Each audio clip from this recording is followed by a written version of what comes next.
Thoughts on the growing number of people who are becoming more and more friendly with Sedevacantism after recent events? What would be your way to encourage or ensure people that they shouldn't leave the faith?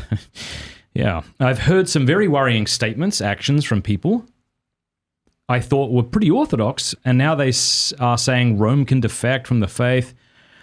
Yeah, it's become really crazy. I completely agree with that. It's, I think we should say what Sedevacantism is, what it isn't. We should say what schism is and what schism isn't. So Sedevacantism is the idea that the chair of Peter is vacant and that there is no valid pope. And I would say that's a grave sin to hold that view and certainly to perpetuate that view. Even if you were to say something like, all right, but the pope we currently have is an anti-pope, I think that is not a wise move, to say the least. And I think we could use a sort of Pascalian wager to show why that's the case. Pascal's wager was an argument for why belief in God is reasonable if the evidence for Christianity and atheism seem equal. Right? Why? Because if I believe in Christianity and it's true, look what I get.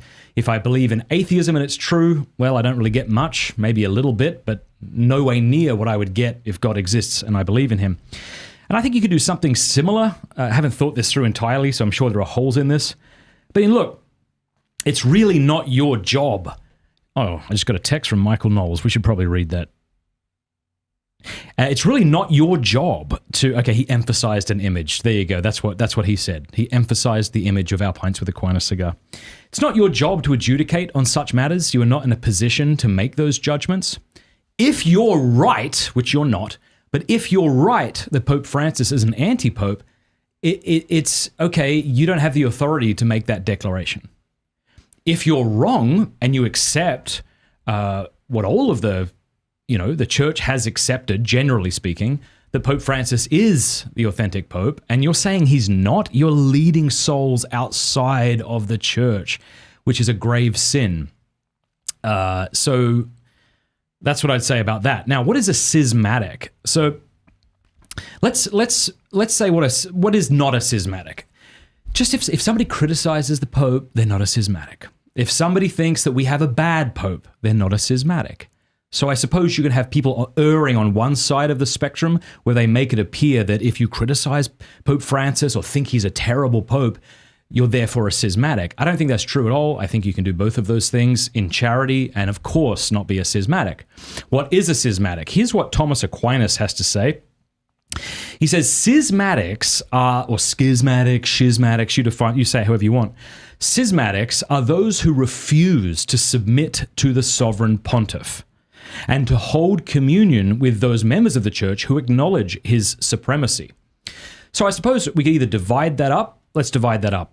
If you refuse to submit to Pope Francis, to recognize him as the true successor of Peter, then I don't know how you get around that. You're a schismatic. Okay. Now, if you refuse communion with those members of the church who acknowledge his supremacy, you're also a schismatic. I'm thinking of Brother Peter Diamond, quote unquote, Brother Peter Diamond. But I could also see some lesser forms of being a schismatic here. Like, for example, if you were to say something like, I would rather die than attend the Novus Ordo, I don't know, that seems like it falls into that second category of refusing to hold communion with those members of the church who acknowledge his supremacy. I'm not as certain about that one, but certainly if you're refusing submission to Pope Francis, you're a schismatic.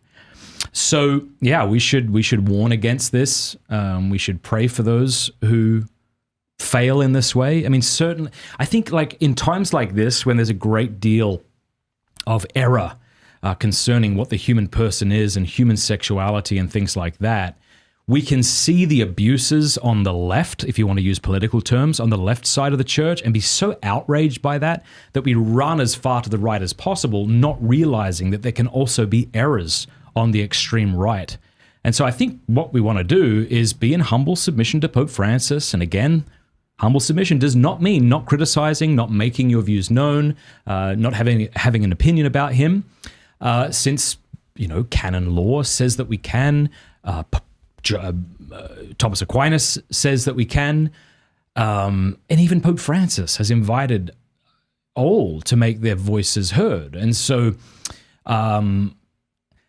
I guess a final word I would say that I think is in as much as we can, and this is a difficult thing to say, but I think in as much as we can, we really have to show each other charity, because I don't know anybody who's saying this isn't a great time of confusion right now. Hey, thank you so much for watching. Before you go, do us a favor, leave a comment, let us know what you thought of the video, like, and subscribe.